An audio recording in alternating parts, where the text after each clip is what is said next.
Hello and welcome to Straight Talk. I'm Aisha Subarkash. The fallout from Israel's war in Gaza has reached its latest country. A drone attack on an American base in Jordan has killed 3 U.S. soldiers and injured dozens. An umbrella group of militias in Iraq, known as the Islamic Resistance, have claimed responsibility for the attack. But U.S. President Joe Biden blamed Iran and vowed to retaliate. The base in Jordan, near the Iraqi and Syrian borders, had about 350 U.S. soldiers at the time of the strike and was used as a supply hub for U.S. operations in Syria. Iran denied any links to the attack and claimed the U.S. was responsible for rising tensions. The drone strike in Jordan follows a series of growing attacks across the region since Israel launched its assault on Hamas in response to the October 7 border attacks. Houthi rebels have targeted commercial ships in the Red Sea in support of Gaza, which has led to retaliatory strikes from the U.S. and U.K. Iran also carried out strikes in Iraq, Syria and Pakistan after twin bombings left dozens dead in its city of Kerman earlier this month.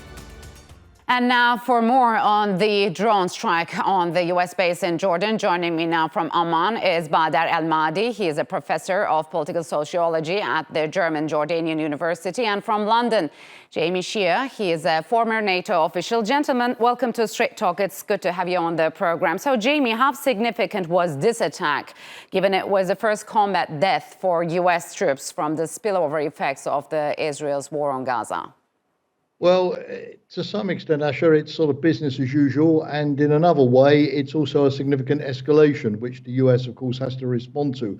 There have been, as you know well, in recent months, about 160 different attacks by various militia groups in Syria, in Iraq, against US bases. Most of them have not caused any significant casualties, although there have been a few deaths. But they have certainly led the US to retaliate already, for example, against the fuel dumps and ammunition dumps and some of these groups. The US has even launched, before this most recent incident, a strike in Baghdad itself, the Iraqi capital. So on the one hand, this is part of a recurring pattern of attacks on US forces in the region. On the other hand, as you rightly point out, this time round, 3 US soldiers have been killed, several dozen have been wounded, so it's of a different dimension. And that's why, of course, the Biden administration is under very significant pressure this time to respond, but in a more significant way, which is going to have a greater impact than the US responses to the previous attacks. So, Badr, has Jordan become the latest front between the US and Iran, which Washington has accused of being behind this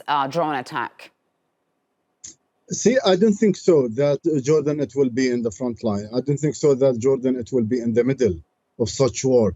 But as you know that we are talking about the 10th military base, which is located in Syria.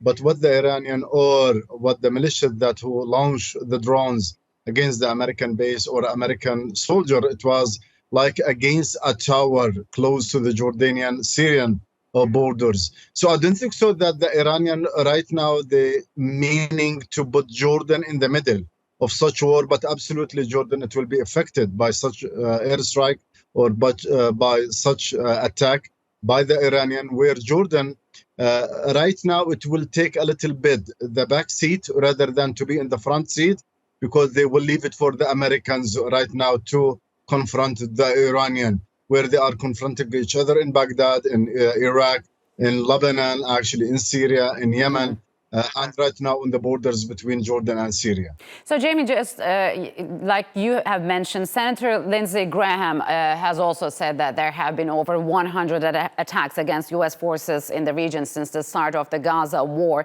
So why has the U.S. avoided this danger, and how have air defenses at the outpost failed to intercept the drones?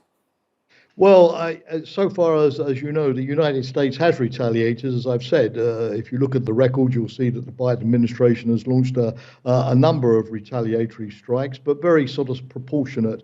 And clearly, these have not been sufficient, as we know, to deter the groups from continuing to attack U.S. troops. So there is this issue of proportionality, but also what do you need to do to have a real impact and to change the mindset of these groups. The U.S. has been in a similar situation situation, of course, in responding to the Houthi attacks on shipping in the Red Sea, including US ships, where the US has conducted a series of strikes, but so far the Houthis have continued to launch the attack. So there is this overall issue now of sort of going to the next level. On the other hand, as your question rightly implies, the US has been very keen to avoid escalation. It's been very keen to try to stop the war in Gaza as quickly as possible, to get to a ceasefire, get to the release of the hostages, to calm the situation, particularly with Biden going into an election year where the war in Gaza is bitterly divisive in American politics, particularly among Arab Americans, particularly among Democrats. And I think the Biden administration also realizes that the only way at the end of the day to stop these attacks, or at least to reduce them, is to sort of stop the war in Gaza, which is provoking a lot of these actions. The key thing, I think, for the United States is to make sure that this now does not expand, for example, to involve Hezbollah on the northern border with Israel, because that could be a very significant escalation of the conflict. So, Badr, Iranian Foreign Minister, meanwhile, has dismissed the claims of its involvement in the killing of 3 U.S. soldiers, saying it doesn't interfere in resistance groups in West Asia. What did he mean by that? Absolutely, the Iranian right now, they want to avoid any more cumulative, let's say, aggressions from the U.S. in the region. And the Iranian tried to just detach themselves actually from what's happened in the borders. And as you know, that they said we are not involved in such attacks, but no one will believe that. And all of us know here in the Middle East that the Iranians are trying to arrange actually their strategic influence through attacking the American bases and through involving and destabilizing the region, whether in Syria or Lebanon or Iraq or Yemen. So I don't think so that anyone will believe actually what the Iranians said.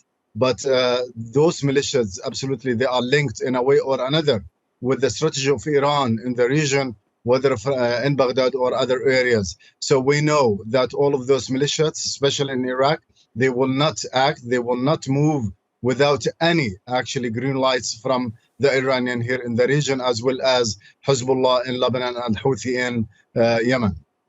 So, Jamie, there have been growing calls on the U.S. military to withdraw from Iraq and Syria. What do you make of these calls lately? Well, certainly after the US launched a strike in Baghdad recently against these Iranian-sponsored militias, the Iraqi government and parliament were in an uproar and have called on the United States forces to withdraw from the country entirely. The US has a few thousand soldiers in Iraq, which since the fall of the ISIS caliphate have been there to train the Iraqi army and generally keep a watch on terrorist activities. Whether or not the Iraqis will follow through with this threat, a decision by the Iraqi parliament, to get these forces to leave. Whether at the end of the day this will all be pacified and the US forces will stay, or the Iraqis will really insist that US forces leave, we'll see. But there is this broader question of the security of the American bases. Clearly, we've known after this incident at Tower 22 that there were issues with security. They didn't obviously see this attack drone coming in. So there's a question of training the forces. There's the question of the vulnerability of having so many small bases spread out across Syria, Iraq, and now, of course, on the border with Jordan. You remember, Aisha, that a couple of years ago, the US suffered a major terrorist attack at the Khobar Towers facility. In Saudi Arabia, and afterwards decided that for the safety of its forces, it needed to relocate them, fewer bases, safer bases, put some of the troops at sea on ships where they're more secure than on land. So I think it's not just a question of retaliating. Eventually, there will be a retaliation against the groups that the US deems to be responsible, but I think there will be an overall review of the security posture, which clearly is inadequate, and maybe some kind of reorganization or relocation of the American presence in the region. So you say the U.S. might revisit the U.S.'s priorities in the Middle East, if I'm not mistaken. So, Badr, could the U.S. really withdraw its troops, as Jamie mentioned, from Iraq and northern Syria under these circumstances? What's your take on that? Yeah, I think the American, they will not just put their soldiers in the risk. And actually, you know that they withdraw from Saudi Arabia. But I think the United States of America also, it will find a place near to Iraqi borders or near to the Iranian influence in the region, which means that even Jordan, they do have some American military bases. So I don't think so that they are really in need to stay there in Iraq if they really wanted to just compact Iran or to just contain the Iranian influence in Iraq. Because if they do have such alternative in Jordan or any other Gulf areas, I think the American, they will not hesitate to just relocate from Iraq to one of those countries. So, Jamie, what do you make of Turkey's intel chief's latest visit to Iraq, where he met with several regional leaders for a few days? I mean, how do you think Turkey is positioning itself amid this rising tensions in the region? Before I answer that question, let me reiterate that I don't think the United States is going to withdraw from the Middle East, not at all, quite the reverse. I simply think that it would have to look at the security posture, given all of these ongoing attacks, and how to better, configure its bases and protect the soldiers, particularly against drones. Now, to answer your question, Turkey, of course, has major interest in Iraq, particularly, of course, with the Kurdish insurgent groups in northern Iraq, where Turkey has intervened a great deal. Several Turkish soldiers, tragically, you interviewed me on this not so long ago, if you remember, have been killed in these operations. So I think Turkey has a key interest in engaging Iraq in order to see what jointly they can do to rein in the activities of these Kurdish groups and improve the overall security situation for Turkey. So that's an enduring interest. Of course, as the Iraqi economy stabilizes, and despite all of these instabilities and so on, Iraq has stabilized in recent years from an economic point of view. It's starting to pump its oil again and so on.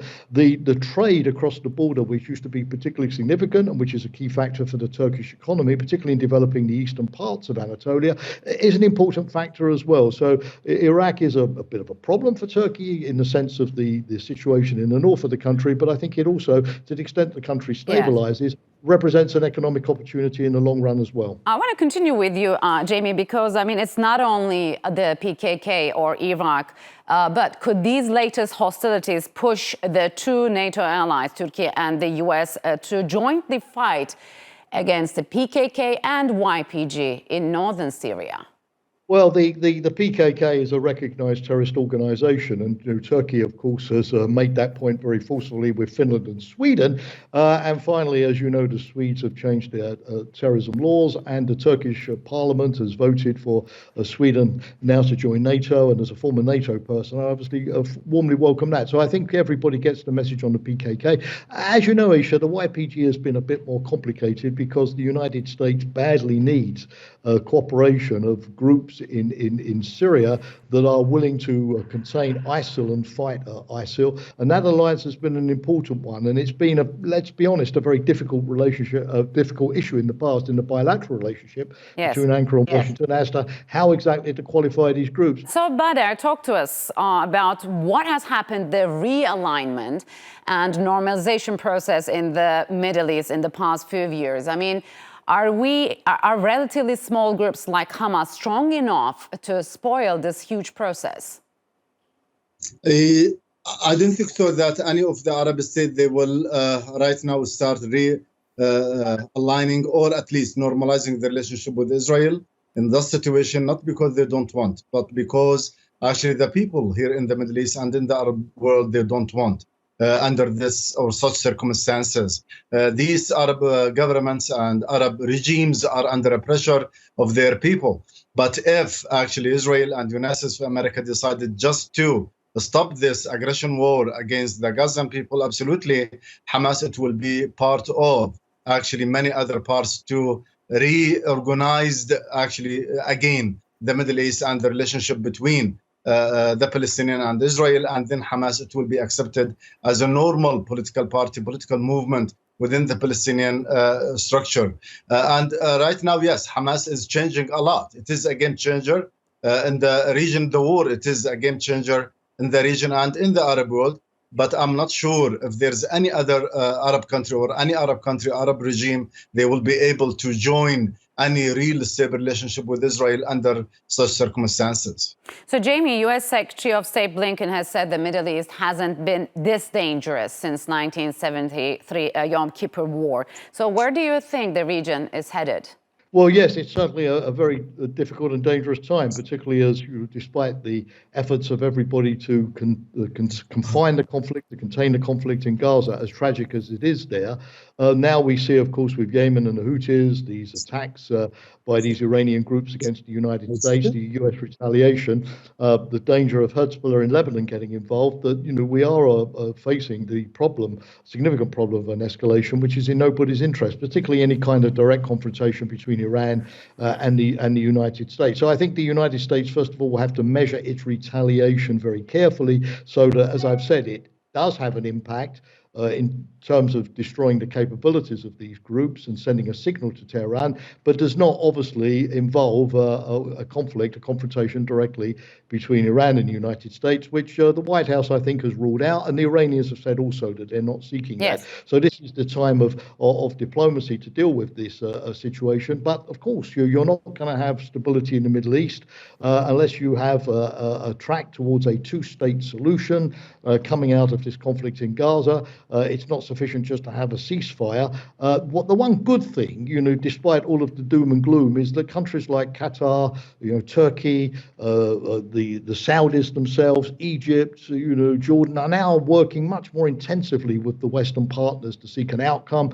The Saudis have not ruled out the prospect of normalization of their relations with Israel in the future. So there is now, if you like, a framework that wants peace and is working actively to achieve it with much greater participation of the local countries, not just leaving it to the United States, vis-a-vis what we've seen in the past. But of course, it's not sufficient to end the war. You have to come out of it in a way that takes us towards some kind of lasting peace, and that has to be the two-state solution. There is no credible alternative. All right, gentlemen, unfortunately, we'll have to leave it here. Thank you very much for joining me on Straight Talk.